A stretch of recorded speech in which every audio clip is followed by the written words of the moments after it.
반면 유세 현장에서 국민의힘 측에선 계속해서 줄기차게 반 이재명을 외치고 있는데 그러다 보니까 웃지 못할 실수가 나오는 일도 있었습니다.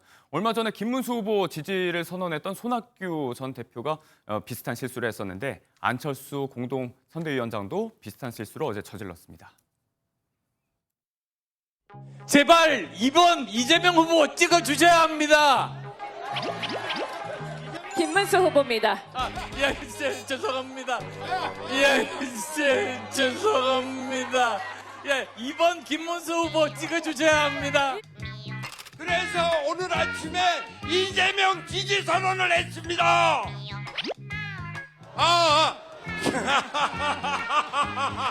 김문수 지지 선언을 했습니다. 제가 늙긴 늙은 모양이에요. 보이긴 젊어 보이죠?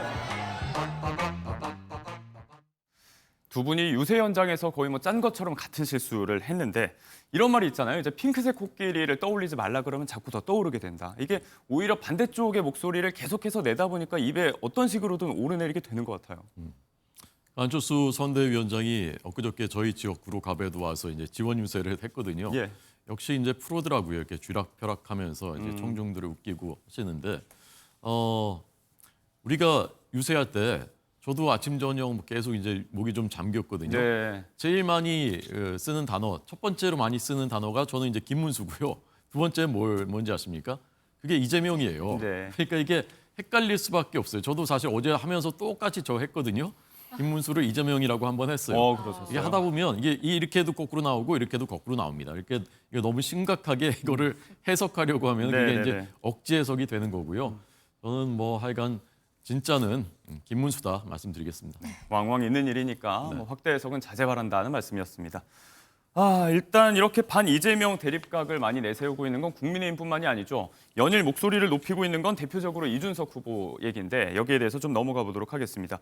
선거 막판에 가장 큰 이슈로 떠오르고 있는 게 바로 토론회 관련 발언입니다. 이 후보는 그 파장이 좀 만만치 않은 것 같아요. 어제 저녁에 서울의 종로 3가 포차거리에서 유세를 했는데 여기에서 다소 우호적이지 못했던 목소리도 나왔던 것 같습니다. 듣고 오시죠. 100원이야, 100원. 그냥 집에 있어. 그냥 왜 나와? 에이, 야,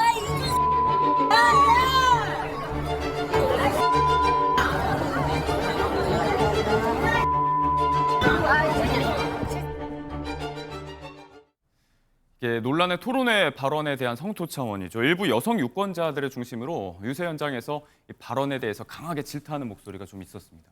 그래요. 이준석 후보가 40대 젊은 정치인이잖아요.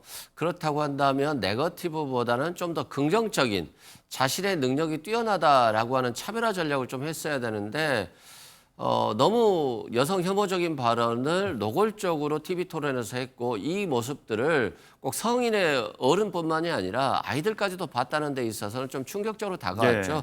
그런 측면에서 아마 또 유권자들이 저렇게 심하게 이제 욕설을 하는 것으로 보여지고요.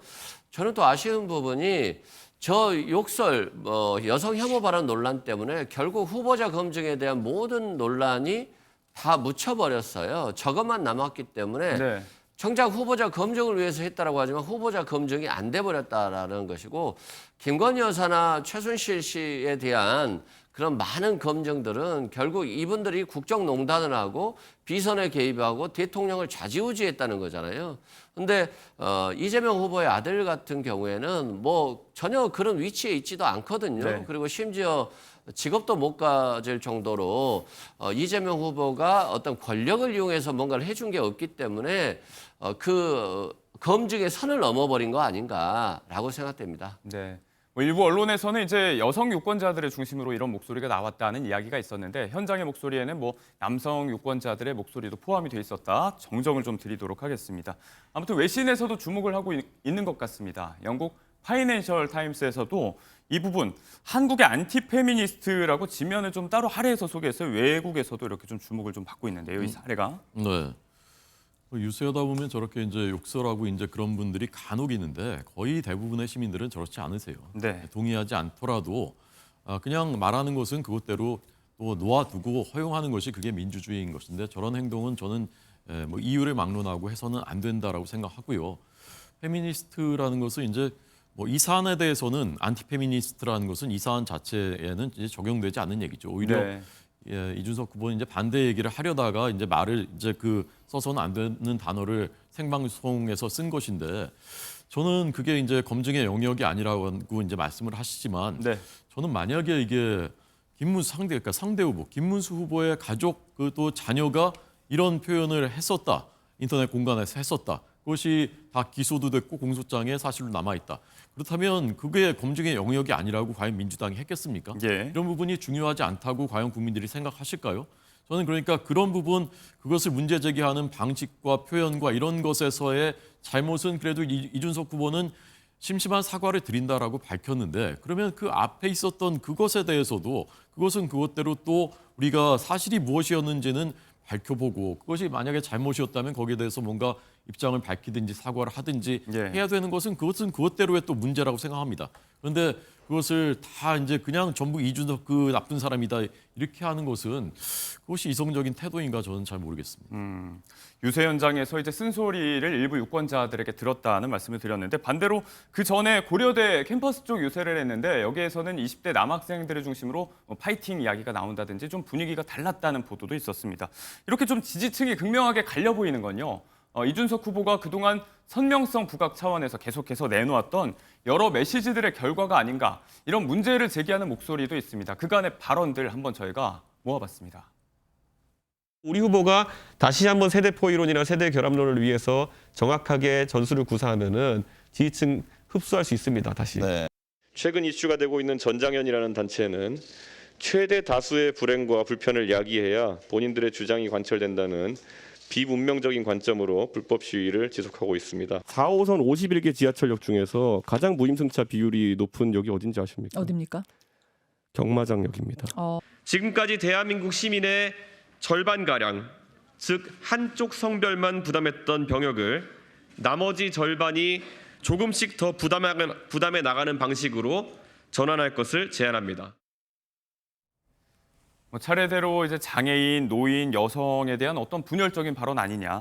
지난 대선에서 직접 꺼내 들었었던 세대 포이론, 이 전략이 계속되고 있는 것 아니냐. 이런 부분에 대해서 좀 통합적인 측면을 져야 한다. 이런 비판적인 목소리도 나오고 있는 것 같거든요. 그렇죠. 통합의 관점에서 들어가서 과반수의 지지를 얻어서 집권한다라고 하는 것이 아니라 지금 10% 전후반의 어떤 지지율에서 이걸 15%까지 끌어올린다. 그 전략으로 자신의 지지층들을 결집시킨다. 예. 근데 그 지지층은 20대, 30대 남성이다. 라고 하는 타겟팅을 해서 접근하는 방식 같아 보여요. 그런데 이건 대선에서 승리하는 길이 아니라 그냥 뭐 자신의 지지율 몇 % 올리는 전략일 뿐이잖아요. 물론 이 전략이 저는 성공할지도 모르겠어요. 좀 네. 부정적이다라고 말씀드리고 예를 들어서 경마장역이 무료 승차율이 가장 많은 곳이다 라고 하면 노인들이 경마장역에 많이 가서 경마를 많이 한다는 거잖아요.